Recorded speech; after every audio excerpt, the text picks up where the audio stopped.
Hello, everybody. Welcome to another edition of Wheel of Albums. So you can see the sun is shining down on me. And I'm ready to do another album review, another album spin from Jack Wood. He spun this week's album. It is Emmylou Harris's 2000 Red Dirt Girl. Guys, is this album worth our attention? And a spot in 1001 albums you must hear before you die. Or should we cut it out? The Wheel has given us another album I've never heard of, so I'm hunkering down in my mom's basement for another week. Adam, you've been there forever. My wife and kids are going to start wondering where I'm at. This is the third week in a row I've been hunkered down in the basement. Have you made friends with the Christmas decorations? Are you okay? Red Dirt Girl, which is her 19th, let me repeat that, 19th studio album. And my first response to hearing that we had Emmylou Harris was she still alive in 2000? Dude. Right now, as we speak, she's still alive and well at the age of 79 and still touring. She's on a farewell tour. I'm not sure if I've ever heard anything by you at all. What's your title again? My title is Video Media YouTube Manager Digital Design also. All right, then. Video Media YouTube Manager Digital Design also. Sydney, whenever I say Emmylou Harris, what comes to mind? Cindy Lou Who From The what? Grinch. Oh, yeah, Cindy Lou Who. Oh, she's adorable, right? No, she's kind of crazy. Kind of crazy. Unlike this album. I don't get it. There's only one Emmylou in country music, as far as I know, and that's Emmylou Harris. So my initial reaction was, it's 2000, people are still using her full name. That's just ridiculous. I know she's had a storied career, especially in the 70s. She's had many albums. But what I'm most familiar with Emmylou Harris is her work with Graham Parsons. She was as important to him as June Carter Cash was to Johnny Cash back in the 70s. A great marriage of vocals. Return of the Grievous Angel better be on this wheel there, Dimery. Her later stuff like this, no idea. This Red Dirt Girl, it won Best Contemporary Folk Album in 2001. Do you guys get that? Do you feel the folk? What are you guys feeling as far as a genre on this? Or do you think it's a genre-less album? I just made that up. A seasoned veteran putting out a personal album later in her career. You know, it's certainly not like honky-tonk country or anything like that. This is like maybe adult contemporary country? I don't know. Given the time frame, I think of VH1 being a source of music for people to pick up on, and this feels like the flavor of the week. This just feels like a run-of-the-mill artist that you should get to know. But we already know Emmylou. It feels way more alt country, or the kind of country you wouldn't hear on a popular big country radio station. I would categorize Red Dirt Girl as a heartland rock Americana type album, and very much in the realm of maybe like a Bruce Springsteen, Nebraska, or John Mellencamp. Americana, maybe? But then I started thinking, it sounds to me almost like, let's pretend that Emmylou is Trent Reznor's mother. And this is like an organic industrial music. It's a little bit slower. The lyrics aren't as aggressive. Maybe if you sped it up, maybe if you got Emmylou angry, maybe you left the toilet seat up too many times and Emmylou's pissed. But there's the driving, there's the progression. So let's go with this is organic industrial, and Emmylou is Trent Reznor's mother, just for wheel purposes. Overall, the sound, the production, the vibe is great, and I really think Emmylou did like a really good job lyrically. Some very interesting topics too that kind of stuck out to me were the Pearl, which is kind of about human suffering, and it definitely is a good opener and kind of tweaks your interest of like, ooh, this sounds interesting. Bang the Drum Slowly, which was a tribute to her dad, career military man, and that one always caught my attention. But yeah, there is some good compositions on here, and the strength, of course, is Emmylou Harris has a one-of-a-kind voice. I am having troubles pinpointing what the disconnect with me and this album is. I mean, could it be the production? And then I think, well, the production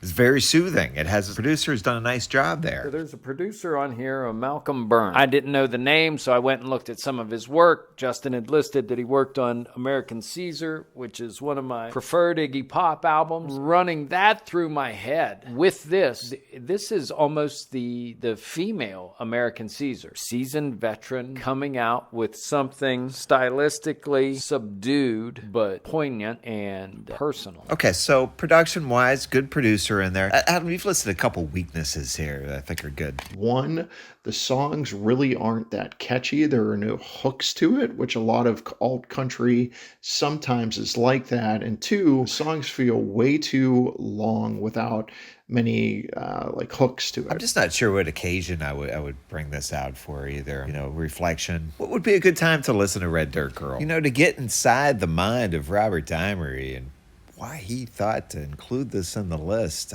Dimery was on a road trip with his wife, and she got so fed up with listening to albums like Venom and Lightning Bolt and some of the Prodigy that he had this like an emergency CD case, was entitled "And Break Open Only in an Emergency," and he opened it up and whipped it into the CD player, and it made his wife happy because she in fact is a big Emmylou Harris fan. Dimery edits his book every now and then and knocks some albums off and puts some on. This was not in a couple of his earlier versions, even though it existed. Right? That almost becomes a Scooby-Doo mystery. Like, what happened between 2000 and the third edition of 1001 Hours Before You Die for Red Dirt Girl to get thrown on in 2018? Did Dimery miss it? Or, again, are we talking about Emmylou saved his cat? And then my mind wandered to, okay, who's playing on this album? And you look at the name, the personnel on Red Dirt Girl, it all starts to come together. This is like an all-star album. And critics love it when everyone stops by to play on an album. It's a cameo heaven on here. I'm guessing Emmylou, over the course of her career, was able to make some connections, and she brought in those connections. I guess after having some major success with her 18th studio album, Wrecking Ball, she brought in, a highly acclaimed producer, Malcolm Byrne, brings in some major guest vocalists with Bruce Springsteen and his wife Patty for the song Tragedy, and then she also brings in Dave Matthews, which was very popular at that time, and uses him for a duet on the album's, one of the last tracks on the album, My Antonia. My Antonia comes on, and I say, hey, that sounds like Dave Matthews. You know what? It is Dave Matthews. And I think that duet with Dave Matthews works because it was really unexpected. Like, definitely perked me up when he came in and started singing on that song. Who let him in? Probably just hanging out at the studio. Emmylou, can I play on your record? Sure, Dave. Don't do that scat talking singing that you do, though. And he agrees. Graham Parsons is probably rolling over in his grave like, what are you doing with Dave Matthews here? This is like the equivalent of Adam Sandler stopping by to guest star in a Judi Dench movie. Did that spurn the duet of Loretta Lynn and Jack White's Portland, Oregon that came out in 2004? Was somebody like telling Loretta Lynn when she was recording Van Lee Rose, like, what you really need here is a duet with a young, quirky musician. Loretta even took it a step further and just had Jack White produce the whole album.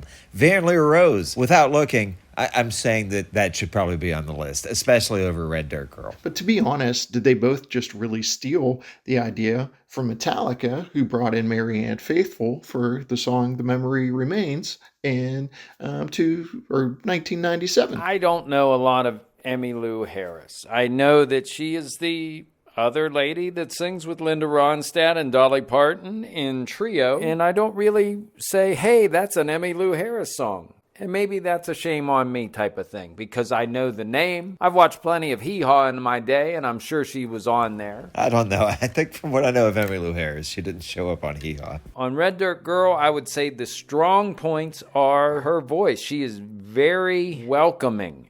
It's a very sweet voice to hear. It's very pleasurable to listen to. Strong points. Emmylou's voice. I like it. I like the subdued nature of the songs. She throws a little French in there. Now we're back to French. Dave Byrne, take that too. But is that enough to get me over the hump to agree with Robert Dimery? I don't know. All right, time for some ratings. Red Dirt Girl. Jack scored it the highest at a 4.833. Adam, a 4.583. I scored it lowest with the 3.84. Overall rating, 4.52. Our favorite songs on here, The Pearl, Bang the Drum Slowly, One Big Love, and My Antonia.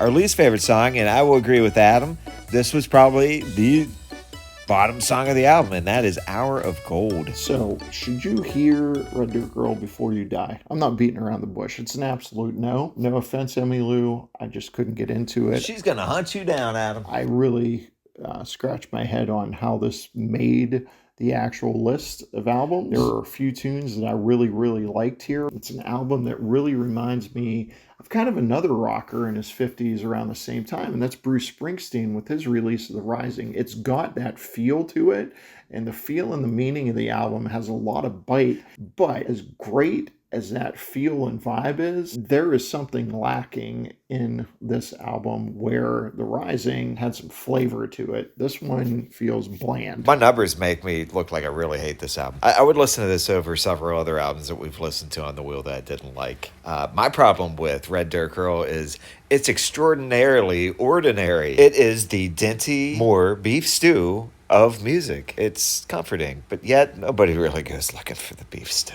It's a no for me. Jack? So what we have here is a nice record. It's a pleasant record to listen to. It's soothing. It's well done. The musicianship is also very well done. Production, excellent. But ultimately, I can't say that this is an album you have to hear before you die if you're only allowed to listen to 1,001 albums. Maybe, and no disrespect, Emmylou, maybe if it were 1,672 albums you must hear before you die. It is good, but I can't say that it reaches that level of you must hear it before you die. Now that I know that this guy did that Iggy Pop record, I really hope American Caesar's on this list. Well, I would take some Iggy Pop right now, Jack. It's my turn to spin the wheel. Let's see if I can turn the ship a little bit from the last few weeks. Here we go. And the wheel is spinning. All right, we land on Tom Petty and the Heartbreakers, the debut album from Tom Petty and the Heartbreakers.